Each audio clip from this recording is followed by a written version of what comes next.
county, state, and federal agencies, and the numerous partner organizations that make up the whole community approach to disasters here in McDowell County.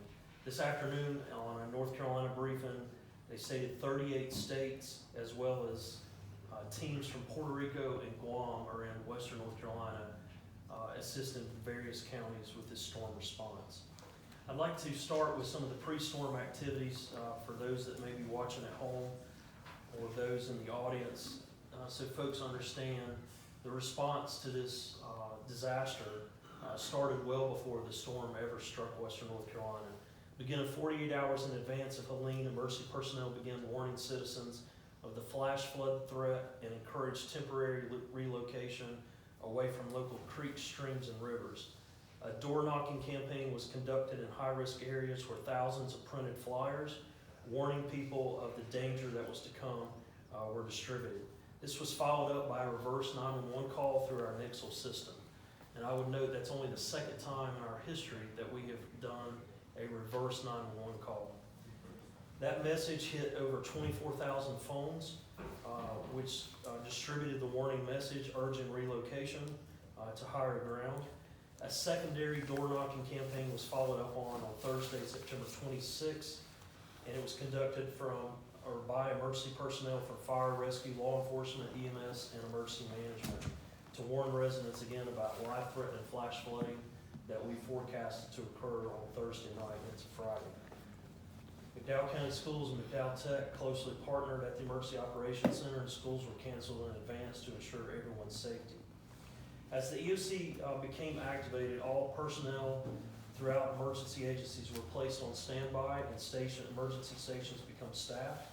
Equipment and supplies were pre-positioned throughout the county.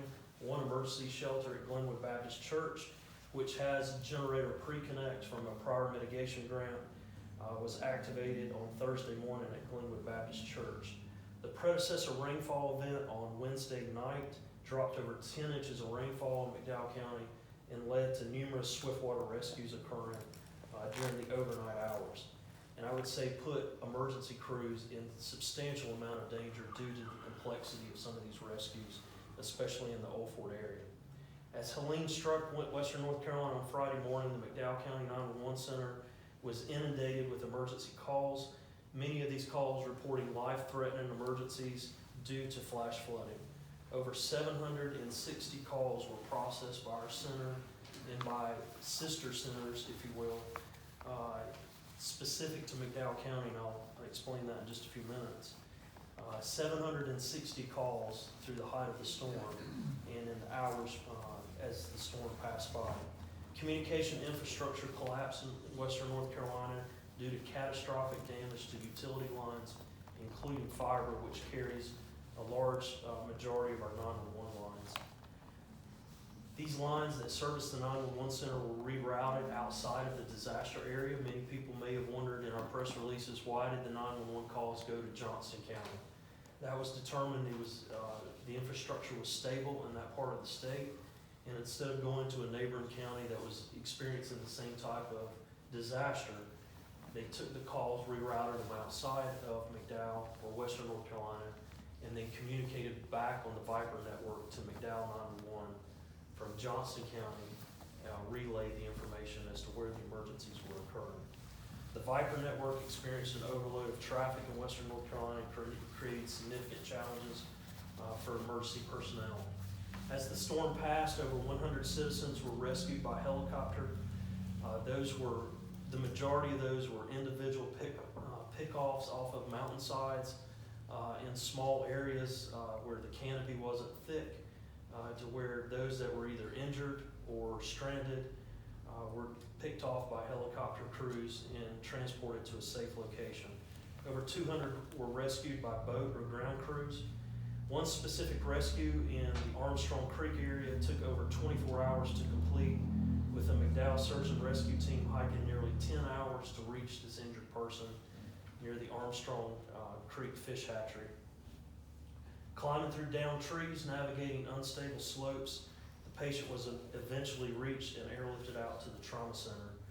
Fire departments and McDowell Rescue immediately went to work assisting DOT with performing cut and shove operations to clear primary travel routes to access communities.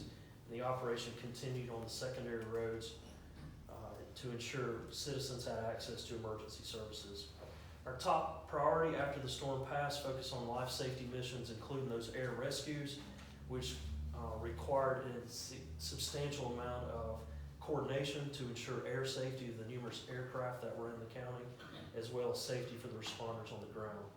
A total of 4 FEMA Urban Search and Rescue Task Force from 4 different states were surged into McDowell County and were utilized to do precise searches through some of the hardest hit areas. A base camp for first responders was established at Nebo Crossing Church on Barnes Road next to the EOC. And at one time, over 1,000 emergency personnel, both local, state, and federal, were working in McDowell County. Special thanks to the Nebo Crossing Church, who housed over 600 out-of-town emergency responders at the base camp that was established.